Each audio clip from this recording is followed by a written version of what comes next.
Well, hello everybody. It's Victoria Huggins, Manager of Community and Media Relations for the Fayetteville Woodpeckers.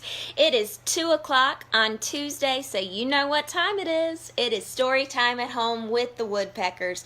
Welcome to our 4th episode in our series. We are so happy to have you on board. We have read some incredible stories so far. We hope you and your family have enjoyed some of the wonderful stories we have shared that are very special and near and dear to the Fayetteville Woodpeckers' hearts. So last week you heard from my good friend and co-worker Ben Hughes, who is our amazing Manager of Communications and Marketing, and he read to you guys Oh, the Places You Will Go by none other than Mr. Dr. Seuss. We love Dr. Seuss. And then, of course, a few weeks ago, we read in our first episode Where the Wild Things Are. And in our second week, we read, what did we read? Does anybody remember? Very good. I think I heard it from someone way back in the inner sphere. So that's right, we read Corduroy. So this week we are going to be reading another one of our favorites. We're taking it old school. So this is really going to bring some nostalgia for all of you, like I hope that it brings to so many people who love this story. I know that when I was in kindergarten, my kindergarten teacher, Elizabeth Riddle, she was very influential into my life, and she would read this story, and I loved her style of reading because she would be so animated and she would do all of the voices, and I think that I might have gotten a little bit of my sense of doing that from her. She was absolutely phenomenal. I love you, Miss Riddle, if you're watching this. And when I graduated from kindergarten from St. Paul's Elementary, this was one of the gifts that she gave me out of her classroom, and it was the story of the Three Little Pigs. So how many Three Little Pigs fans do we have out there? Yes, go ahead and give me a like or a heart so that I can see you. Very good. It's so great to see you guys on Instagram and Facebook. Welcome to Storytime at Home with the Woodpeckers. So we're going to read this story time together, and I love this book because it is huge, and we're going to have some beautiful illustrations that we can enjoy together. So make sure you've got your listening ears on. You ready? Okay, in a comfy place. Do you have your little bunkers that you're ready to listen to the story? Very good. All right, here we go, boys and girls. Let's read The Three Little Pigs. Illustrated by Yuri Salzman and retold by Jane Resnick.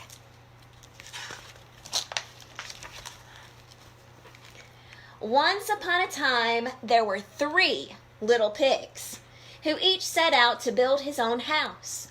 The oldest of these brothers was a practical pig who knew how to get things done. He always wore blue overalls. That's that little piggy. The middle brother liked to be outdoors, wandering through the meadows. He always wore green overalls because they reminded him of spring. There he is. And the youngest brother loved to have fun. He always wore red because it made him feel happy. I think that's Fayetteville Woodpeckers red, don't you? Yes.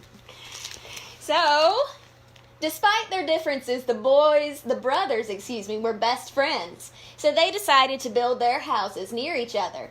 I built my house of straw in no time at all, the youngest brother said to himself. Then he played on a log and sang this merry tune. A little straw here, a little straw there. Like magic, my house has just appeared. There he is.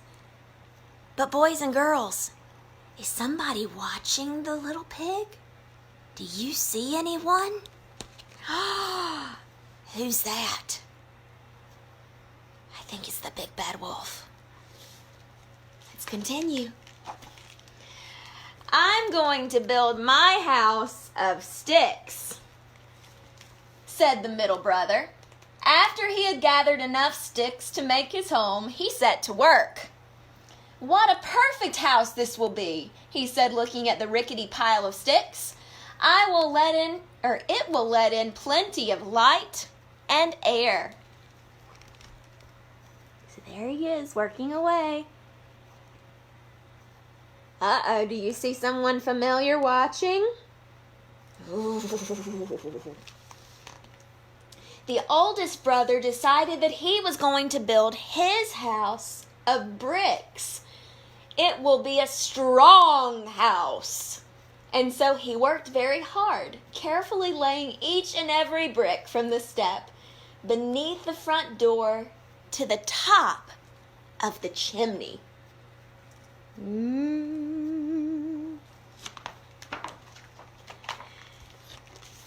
When the two youngest pigs had finished building their houses, they saw their brother still at work. They thought he was foolish to put so much effort into a silly old house. On such a beautiful day, who wouldn't rather have fun? And so, as they headed toward the playground, the youngest played a merry tune on his flute, while the other played his fiddle. "Watch out for the big bad wolf," warned the oldest pig, as his younger brothers danced off. "Who's afraid of the big, silly old wolf?" they laughed. Miss Riddle would then break out into song and say, "Who's afraid of the big bad wolf, the big bad wolf, the big bad wolf? Who's afraid of the big bad wolf? Na, na, na, na, na." Let's move on. No sooner had they spoken when a big, ugly wolf jumped right out in front of them. The pigs were so frightened they dropped everything in a hurry. Then they began running as fast as their stout little legs could carry them. "Run to your house!" yelled the youngest pig to his brother as he headed toward the front door of his own straw house. He looks mean. The youngest pig reached his home just in time to slam the door in the wolf's face. little pig, please let me come in," the wolf called in his sweetest voice, which wasn't exactly sweet. "No," answered the frightened little pig, "not by the hair of my chinny chin." "Well then," growled the wolf, "I'll huff and I'll puff and I'll blow your house in." The wolf opened his mouth and took a deep breath, and with a terrible whoosh, blew the house in. Bits of straw flew everywhere. Gathering his wits, the little pig fled for his life. "I'll be safe in my brother's house of sticks," he cried as he ran as fast as he could.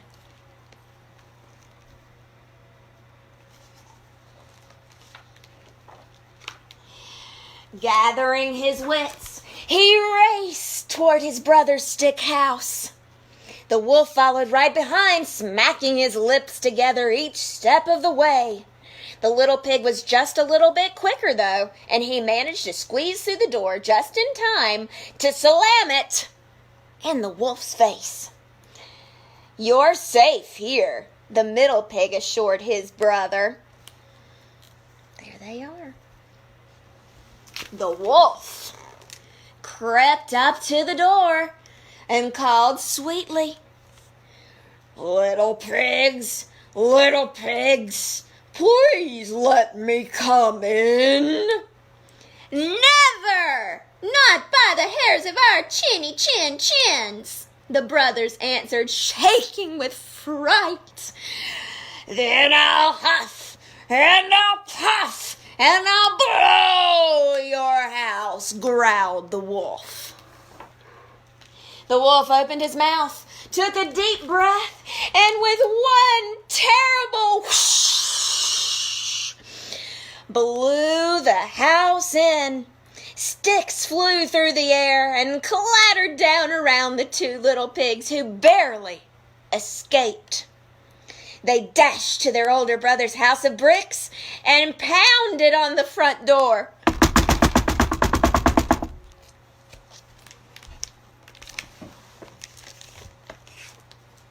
The oldest pig opened his door, and his two brothers tumbled inside without a moment to spare. Here we go again. The wolf growled, little pigs, let me come in." "No, not by the hairs of our chinny chins," said the oldest pig, who was surprisingly very calm. "Then I'll huff, and I'll puff, and I'll blow your house in," cried the wolf. The wolf opened his mouth, took a deep breath, and the house didn't move. He tried again, but he could not blow the house in.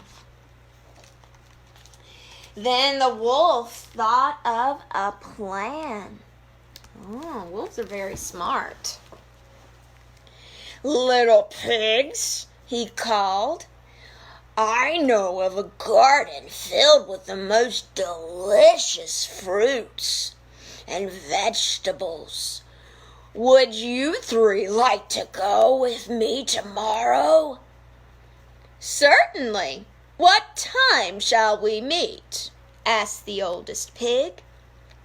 "Oh, 7 o'clock, answered the crafty wolf.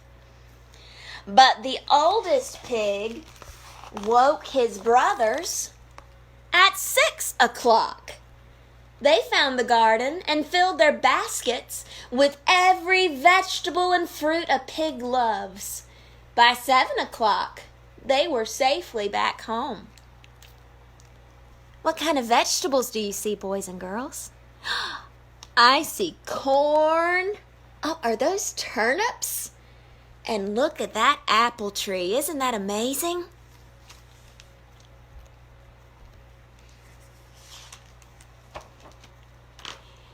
When the wolf learned he had been tricked, he was very angry. He went back to the three pigs' house and invited them to meet him at noon at the village fair.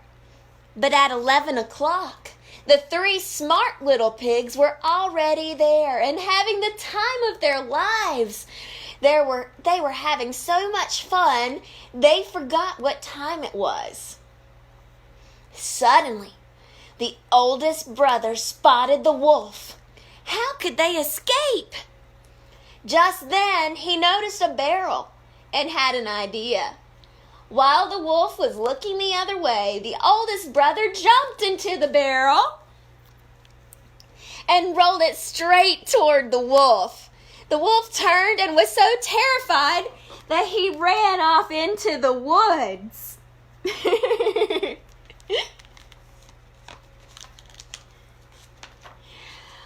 Later, this wolf is persistent. The wolf came back to the little pig's house and whined, "You saw that barrel coming after me, and you didn't even help me." "Help you?" The oldest pig laughed. "You foolish wolf, that was me inside the barrel." The wolf growled furiously, "I will climb down the chimney and eat you up." The practical brother calmly made sure the huge kettle in the fireplace was filled with boiling water. When the wolf slid down the chimney, he went right into the pot. Now, boys and girls, how does it feel when you go into a boiling hot kettle of water? Well, just imagine you going into the shower or into the bathtub and the temperature is way too hot. What do? At least that's what I do. And I get out of there really fast. Because it is not fun. Yo! Screamed the wolf as he sprang out of the pot and raced through the front door. He took off into the forest, never to be seen again. When the three little pigs saw the wolf disappear, they merrily danced for joy. Now they could live happily ever after in their brick house in the woods. 'Cause who's afraid of the big bad wolf, the big bad wolf, the big bad wolf? Who's afraid of the big bad wolf? Na, na, na, na, na. Not the three little pigs, at least not anymore. The end. Wasn't that fun? I love that story. Well, just like the three little pigs, we all make choices, and those choices help define who we are. So it's very important that whether we're choosing what house we're going to live in, who's our friend, what we're going to do for the day, the choices that we make are very important. So make sure that you make the choices that you're going to be proud of. And if you lay the right foundation, just like the third little pig built his house of brick, then nothing, I repeat, nothing, will be able to stand in your way. And you'll be able to overcome any bad wolf that comes into your life. Thank you for joining us for Story Time at Home with the Woodpeckers. We will be back next week right here on Tuesday at 2 o'clock on Instagram and Facebook. Make sure you join us and leave us a comment in the area right down there, which is the comment section. Duh. And let us know if you're enjoying Story Time at Home with the Woodpeckers. We appreciate you, and we're so happy that you're continuing to support us during this difficult time. Thank you to all of our people on the front lines, our wonderful teachers, our wonderful first responders, nurses, and healthcare workers. Thank you for continuing to do what you do to keep us all safe. We are very proud of you. Make sure that you stay tuned as we continue to keep you updated as we continue to prepare for the best opening day ever for when we are able to come back together as a family and as one fan base as the Fayetteville Woodpeckers. Stay safe, and we'll see you next week. Bye.